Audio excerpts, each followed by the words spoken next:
नमस्ते, आप देख रहे हैं द लल्लन टॉप। 5 राज्यों के विधानसभा चुनाव हुए हैं और उसके बाद एग्जिट पोल लगातार आपकी टीवी स्क्रीन्स पर, सोशल मीडिया स्क्रीन्स पर फ्लैश हो रहे हैं।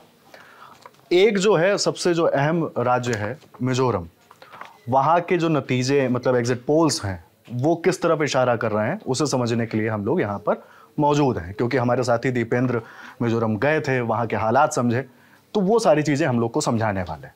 तो दीपेंद्र, क्या है एग्जिट पोल, क्या बता रहा है मिजोरम को लेकर? जैसे मिजोरम जाके जो मुझे चीज़ फील हुई है कि मिजोरम को दूसरे राज्यों से कंपेयर नहीं किया जा सकता। उस राज्य की पॉलिटिक्स बिल्कुल अलग है, वो राज्य बिल्कुल अलग है। और ये चीज़ अब एग्जिट पोल में भी नज़र आ रही है कि मध्य प्रदेश, राजस्थान और छत्तीसगढ़ में जैसे हम देखें तो मुकाबला बहुत कांटे का नज़र आ रहा है। लेकिन मिजोरम में जो मुकाबला है एकदम एक तरफा दिख रहा है अभी एग्जिट पोल की अगर माने तो, क्योंकि जो एक 2019 में ZPM Zoram people's movement party जो आई है, उसने वर्तमान में जो MNF है, मिजो नेशनल फ्रंट, उसको अगर एग्जिट पोल की माने तो धूल चटा दी है, क्योंकि उसने लगभग 28 से 35 सीटों का एग्जिट पोल ये दावा कर रहा है और जो MNF है उसको 3 से सिर्फ 7 सीटें ही मिल रही हैं। तो अगर देखें एग्जिट पोल की माने तो ZPM पहली बार मिजोरम में सरकार बनाने वाली है। दूसरा सवाल मेरा ये है कि वहाँ पे जब आप गए, वहाँ पे हालात देखे, वहाँ किन मुद्दों पर चुनाव हुआ, क्या लगता है? क्योंकि वहाँ पे मैंने देखा आपका एक वीडियो था जिसमें खूब सारी महिलाएं एक बाजार को संचालित कर रही थी, तो उनके बीच जब आप पहुँचे तो उन्होंने क्या बताया कि किन चीज़ों को लेकर? क्योंकि ये तो चीज़ें दिख रही हैं जैसे कि जो ZPM है ना, वो बढ़त बना रहा है और भयंकर बढ़त बना रहा है, आप देख सकते हैं ये जो टैली है। तो चुनाव किन मुद्दों को लेकर हुआ है? सबसे बड़ा मुद्दा वहाँ पर है कनेक्टिविटी का, क्योंकि एक तो नॉर्थ ईस्ट जो राज्य हैं सारे उत्तर पूर्वी भारत के राज्य पहले से ही मतलब भारत के दूसरे हिस्सों से कटा हुआ महसूस करते हैं। वहाँ कनेक्टिविटी का इशू हमेशा से रहता है। और इसके अलावा महिलाओं का जो महिलाओं की आपने बात की, तो वहाँ पर महिलाओं का रोल बहुत बड़ा आ जाता है। अगर वो व्यापार में देखें या हम दुकानों के संचालन में देखें या किसी भी तरह का आप कामकाज देखें तो उसमें महिलाएं बढ़ चढ़कर हिस्सेदारी लेती हैं। लेकिन वही बात जब चुनाव की आती है तो महिलाओं की हिस्सेदारी उतनी नज़र नहीं आती है। हम एक MNF के दफ्तर में एक पूर्व विधायक से भी मिले, तो उनसे भी मैंने यही सवाल किया कि महिलाओं की इतनी हिस्सेदारी क्यों नहीं दिखती है। तो क्योंकि उस 2018 के चुनाव की हम बात करें तो सिर्फ 2 ही महिलाएं विधानसभा तक पहुंची थी 40 में से, तो ये हिस्सेदारी बेहद कम है। और एक और मुद्दा जो है वो माइग्रेशन का है। जैसे दूसरे देशों से माइग्रेशन काफ़ी है वहाँ पर, बांग्लादेश और बर्मा म्यांमार बॉर्डर से काफ़ी संख्या में लोग वहाँ पर आते हैं और वहाँ पर बस जाते हैं। हालांकि वहाँ की सरकारें भी उनको प्रॉपर तरीके से विस्थापित कर रही हैं और वहाँ पर उनके लिए कैंप्स बनाए गए हैं, वहाँ पर वो रह रहे हैं रेफ्यूजी कैंप्स में। तो ये भी एक समस्या है कि उनको किस तरह से वहाँ पर जगह दी जाए। अच्छा, मेरा अगला सवाल दीपेंद्र आपसे ये है कि जो मिजोरम के मुख्यमंत्री हैं जोरमथंगा, उनके खिलाफ क्या चीज़ें गई हैं जो एग्जिट पोल ये इस तरफ इशारा कर रहा है?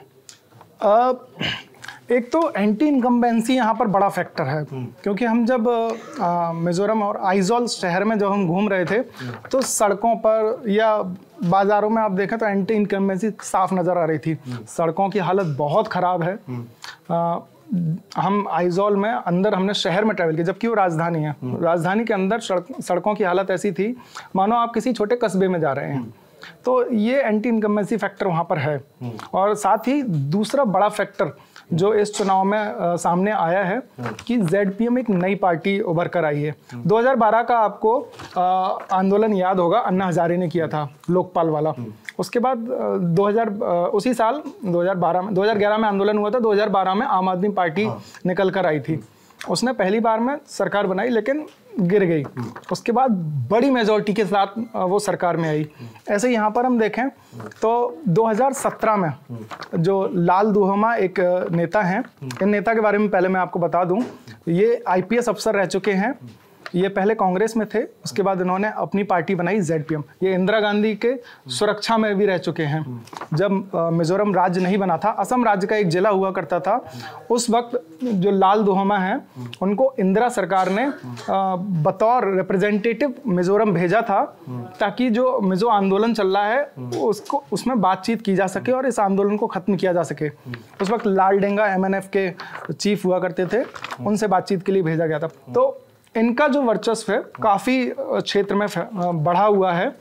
2018 के चुनाव में ही बात करें, 2017 में इन्होंने पार्टी बनाई, लेकिन उनको रिकॉग्निशन नहीं मिला एक लोकल पार्टी के रूप में। तो 2018 के चुनाव में इसके जो कैंडिडेट्स थे वो इंडिपेंडेंट लड़े, और जो लाल दुहोमा है ZPM के फाउंडर, इन्होंने मुख्यमंत्री, कांग्रेस के उस वक्त मुख्यमंत्री थे लाल थनावला, उनको हराया था इंडिपेंडेंट लड़के। इसके बाद ये 2 सीटों से लड़े थे, सरछिप सीट से और आइजोल ईस्ट 1 से भी लड़े थे। तो इसके बाद सरछिप सीट से इन्होंने मुख्यमंत्री को हराया और आइजोल ईस्ट 1 सीट इन्होंने छोड़ दी, और अभी वर्तमान में भी सरछिप सीट से ही ये लड़ रहे हैं दोबारा। तो मेन फैक्टर इसमें ये इनका बहुत बड़ा रोल है, और इनके बदौलत ही मुझे लगता है ZPM इतनी बढ़त बनाने में कामयाब हो पाई है।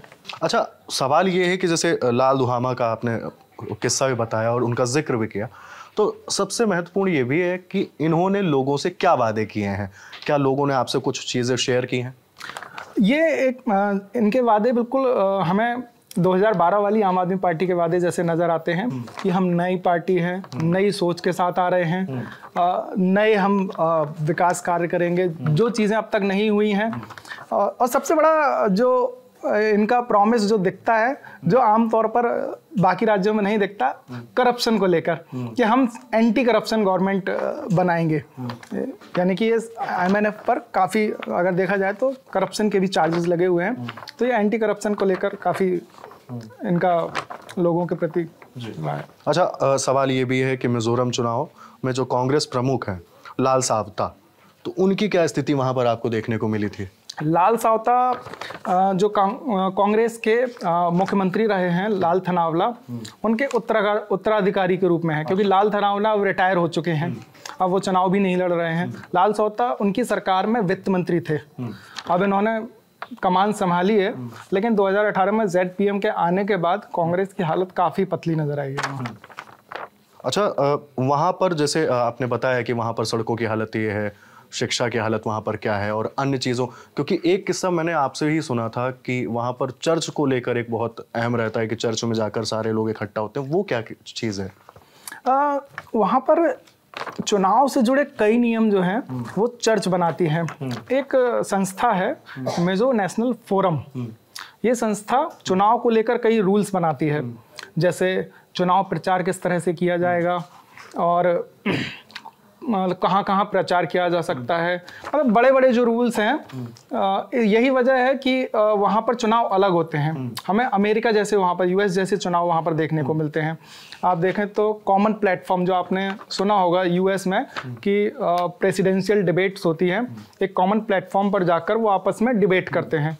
तो मिजोरम में भी CM के चुनाव के वक्त जो भी हर पार्टी का जो मुख्यमंत्री का दावेदार होता है, वो उस प्लेटफॉर्म पर जाकर आपस में डिबेट करते हैं, और इससे लोगों को ये समझ में आ जाता है कि उनके लिए कौन सा नेता सही है। और ये इसका निर्णय कौन करता है कि भाई किसको वोट देना? क्या वहाँ पर कोई ऐसा व्यक्ति होता है जो निर्णय करता हो? जी, ये जो मैंने आपको बताया, मिजो नेशनल फोरम एक संस्था है, इसमें कई चर्चें, जैसे 7 से 8 चर्चें हैं, कई NGOs हैं, ये सब मिलकर इनकी एक संस्था है जो ये रूल बनाती है, और यही मतलब अगर देखें तो लोग भी इनकी सुनते हैं। अच्छा, वहाँ पे चुनाव प्रचार के बारे में भी आप बता रहे थे कि वहाँ पे जिस तरह से अन्य राज्यों में चुनाव प्रचार का वो पूरा माहौल रहता है, होर्डिंग्स है और रैलियाँ हैं, तो वहाँ पर क्या माहौल रहता है? ये बहुत हैरानी वाली बात थी। जैसे मैं वहाँ पहुँचा तो हमारे यहाँ पे जो चुनाव होते हैं, उत्तर भारत की मैं बात कर रहा हूँ, उत्तर भारत या बाकी भारत के हिस्सों में जो चुनाव होते हैं, वहाँ पर आपको बड़ी बड़ी रैलियाँ, इसमें भी कंपटीशन चलता है कि किसकी रैली कितनी बड़ी, कितने लोग आए, 2 लाख लोग आए, 3 लाख लोग आए। लेकिन वहाँ मिजोरम में ऐसा नहीं है। मिजोरम में जब चुनाव की तारीख का ऐलान हुआ, उसके बाद से घर घर जाकर भी मतलब वोट मांगने की इजाज़त नहीं थी। सिर्फ आप छोटे छोटे से बैनर्स जो हैं वो आप दीवारों पर लगा सकते हैं। मतलब ये वाला सिस्टम नहीं कि गए घर पे पैर छू लिया, वहाँ पर भाई साहब वोट दे दें। ये चुनाव की तारीख के ऐलान से पहले था, उस वक्त तक ये लोग जा सकते थे, लेकिन जिस वक्त चुनाव की तारीख का ऐलान हुआ उसके बाद इस पर भी पाबंदी लगी। लाउड स्पीकर का इस्तेमाल जो है बिल्कुल बैन है वहाँ पर। आपने एक वीडियो भी देखा होगा जिसमें गाड़ियों के हॉर्न बैन होते हैं, क्योंकि नो हॉन्किंग सिटी है। यही वजह है कि वहाँ पर लाउड स्पीकर भी पूरी तरह से प्रतिबंधित रहते हैं। अच्छा, ये जो आप सर्वे समझा रहे थे, इसको लेकर आप लोगों को, जो हमारे दर्शक हैं उनको जानकारी दे दीजिए कि किस तरह से क्या चीज़ें रहने वाली हैं एक्सेस माई इंडिया का जो सर्वे। जी, इंडिया टुडे का ये सर्वे है। जैसे MNF जो वर्तमान में सरकार है, अभी उनके पास 26 सीटें हैं। 26 सीटों में अब उनके पास 3 से 7 सीटें अगर आती हैं तो इनको सबसे ज़्यादा नुकसान MNF को ही होने वाला, और वोट शेयर भी इनका काफ़ी गिरा है। यहाँ वहीं ZPM को देखें तो इनके पास वर्तमान में सिर्फ 6 सीटें हैं, और 6 सीटों के साथ ये 28 से 35, 21 है बहुमत का आंकड़ा यहाँ पर। और 49% वोट का मतलब है लगभग आप आधी आबादी को आप अपने तरफ लाने में कामयाब रहे हैं। कांग्रेस के पास 5 सीटें थीं तो उसको ज़्यादा नुकसान नहीं होगा। हालांकि 2018 तक कांग्रेस को काफ़ी नुकसान हुआ है जब उनकी सरकार थी। और बीजेपी जो 1 सीट इनके पास थी, लेकिन अब 0 से 2 सीटें, तो लगता है वो उसी रेंज में रहने वाले हैं। और यहाँ पर ये MNF और ZPM और कांग्रेस तीनों ही पार्टियां ये साफ ऐलान कर चुकी हैं कि वो बीजेपी से कोई किसी भी तरह का सपोर्ट नहीं लेंगी। जो MNF है बीजेपी का पार्टनर है अभी फिलहाल, तो उसके जो CM है जोरामथांगा, वो साफ साफ कह चुके हैं कि मोदी, वो नहीं चाहते कि मिजोरम में मोदी आए प्रचार के लिए, और ना ही वो बीजेपी से कोई समर्थन चाहते हैं। तो इतनी ये जो नाराजगी है, इसकी वजह क्या है कि MNF कहीं ना कहीं पहले सहयोगी हुआ करती थी और उसके बाद जो है अब ऐसा कहा जा रहा है? इसका ऐसे हम जवाब नहीं दे पाएंगे, क्योंकि ये पूरे उत्तर पूर्वी भारत में ये स्थिति देखी जाती है। वो खुद को कटा हुआ महसूस करते हैं, क्योंकि सरकार की कई चीज़ें वहाँ तक नहीं पहुँच पाती हैं, कनेक्टिविटी इशू रहता ही है, और जो बेसिक नेसेसिटी वाली चीज़ें हैं वो उन तक नहीं पहुँच पाती हैं। तो लोगों में नाराज़गी जो रहती है वही एक वजह हो सकती है, लेकिन इसका सीधे तौर पर ना ही MNF या ZPM किसी ने भी इसका जवाब नहीं दिया है। अच्छा, एक आखिरी सवाल मेरा ये है आपसे कि जैसे उत्तर प्रदेश में मुख्यमंत्री योगी आदित्यनाथ है ना, अन्य राज्यों में उनकी बड़ी लोकप्रियता रहती है, या प्रधानमंत्री नरेंद्र मोदी, उनकी लोकप्रियता, ऐसे सभी नेता, मतलब कई नेताओं का जिक्र रहता है, तो वहाँ पर किस व्यक्ति की सबसे ज़्यादा लोकप्रियता आपको देखने को मिली? मुझे अगर देखा जाए तो ZPM के जो लाल दोहमा हैं, जो CM कैंडिडेट हैं, फिलहाल उनकी लोकप्रियता है, और जोरामथांगा भी काफ़ी खासे पॉपुलर हैं। अगर योगी आदित्यनाथ का आपने जिक्र किया, PM मोदी का आपने जिक्र किया, ये भीड़ वाले नेता हैं। ये जब जाते हैं तो चारों तरफ भीड़ इकट्ठी हो जाती है।